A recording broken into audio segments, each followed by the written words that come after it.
the spine coming out of the pelvis away from the back of the chair, unless you really need the support of the back of the chair, so that you're in a balanced, dignified posture.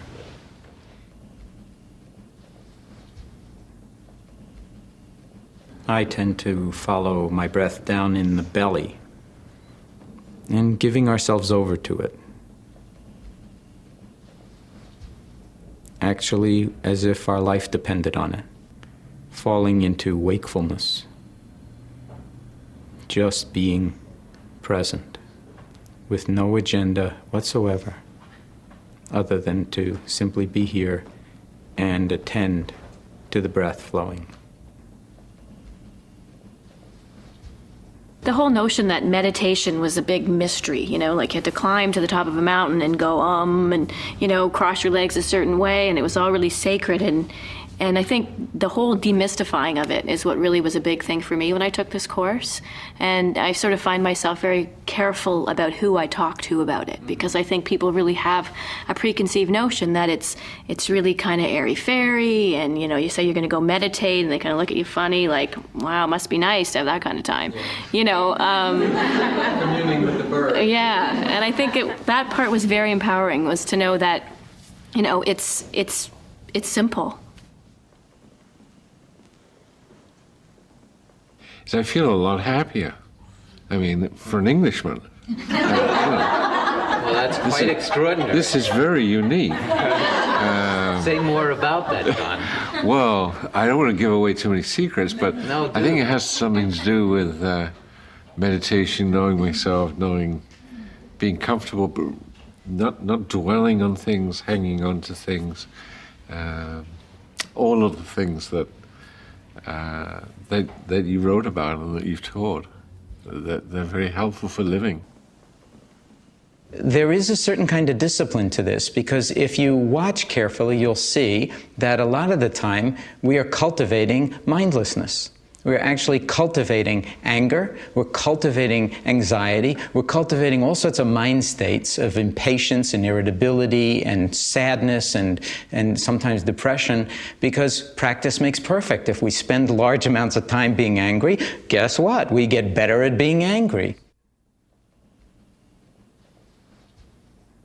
When I feel myself getting impatient, and when I can actually sit with it and step over that impatience, there's a whole world of just incredible insights that, you know, I have access to now. And so when I get impatient, I just remember about that, and I'm able to step back, and it's brought me compassion for myself, in that when we're to stay within our breath, and when I find myself going away, as we all do many times in a sitting, for me, that it's okay, that it's fine that happened, where in my life I haven't had a lot of compassion for myself and things that I do. I often, when I'm teaching meditation, will use a tennis ball and just remind people that they can drop into the breath virtually at any time. So it's not just like when you're doing some kind of formal meditation practice. That's the least interesting part of meditation. The real interesting part of meditation is that your whole life becomes a meditation, that you're here for all of it, and you're able to be with it with a little less reaction, a little less judgmental, and in that way, these hidden dimensions and opportunities and options appear to us, and we can navigate with much greater wisdom and with much greater self-compassion in our own lives, and deal with the full catastrophe of the stress, the pain, and the illness that is inevitably going to come up, because we're human, and we have bodies, and we're mortal, and we are subject to huge forces that we really have no control over. It helped me to really look at how so much of the time I'm doing things for other people, being the nurse manager and being the caretaker, and always wanting to make sure everything's fine, but really not spending a lot of time and care on myself.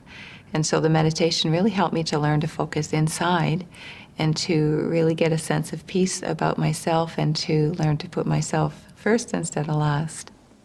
What I found is that when I really started to pay attention to my body and my emotions and what I was feeling, that when I was really stressed or angry or type, those were the times I tended to eat the most, and the most high fat, high sugar types of things.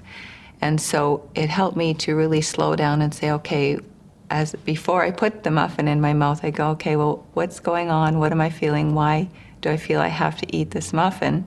I go, oh yeah, I'm really angry at this person, so this is why I'm wanting to stop this muffin. It has enabled me to lose 55 pounds over the last 6 months or so. Slowly something starts to grow, and it's a lot more interesting than a bicep. What's growing is the capacity for stability and calmness of mind. This is almost like foreign to us. We should be learning this in elementary school or in kindergarten, that we can actually modulate and regulate our states of mind, not only so that we're in some kind of awareness of our thoughts and feelings, but a lot of the times our feelings, our emotions, hijack us completely, and we just spiral out of control in one way or another. Then the gates come down, and we start to see everything through our depression, our anxiety, our tremendous fears of what might happen if, oh, I could never do that because, or what will people think of me if I'm myself? And we start to edit and censor ourselves so that we're not the fullness of who we are. We leave ourselves at home, so to speak.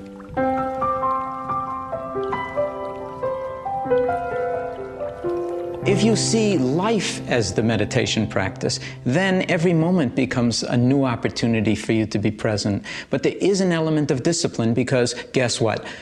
One moment you think, oh, yeah, great idea. I saw this television show. I'll be mindful now. For the rest of my life, I'm just going to be mindful with my children, with my parents, with myself, with my body, with my colleagues at work, with nature. Yeah, sure. 1 minute you have that intention, the next moment, bingo, you're off on some trip or other.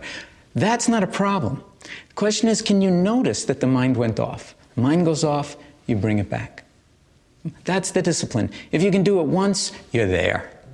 You're here, this moment, just as it is. That is the core of the meditative traditions, the discipline, and everything else. Are you willing to actually notice what's going on in your mind, that it waves just like the ocean? It comes, it goes, it's here, it's there. Virtually everything at some point or other goes through your mind and carries you off. Can you come back to an awareness of the breath, of your body, of what's on your mind, so that you know the mind goes off, you bring it back. The mind goes off, you bring it back. The mind goes off, you bring it back. The mind goes off, I don't want to bring it back. I'm getting sick and tired of this. This is really boring. Guess what? You bring it back anyway, just for fun, just to see what would happen if you brought it back anyway. It's like working with a weight. You know, if you want this muscle to grow, you work against resistance. You let the weight go out, then you bring it back. You let the weight go out, you bring it back. It feels a little heavier the second time. You let the weight go out, you bring it back. I don't want to bring it back. My muscle's starting to hurt. This is boring anyway. Show me something else.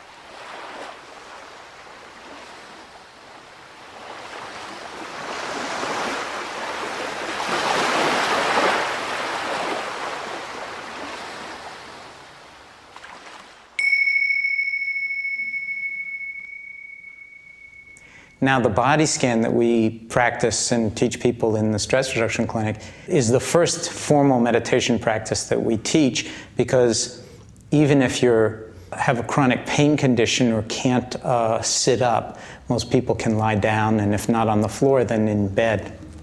And if you're lying on the floor, of course, one should have a good, pad cushioning for yourself.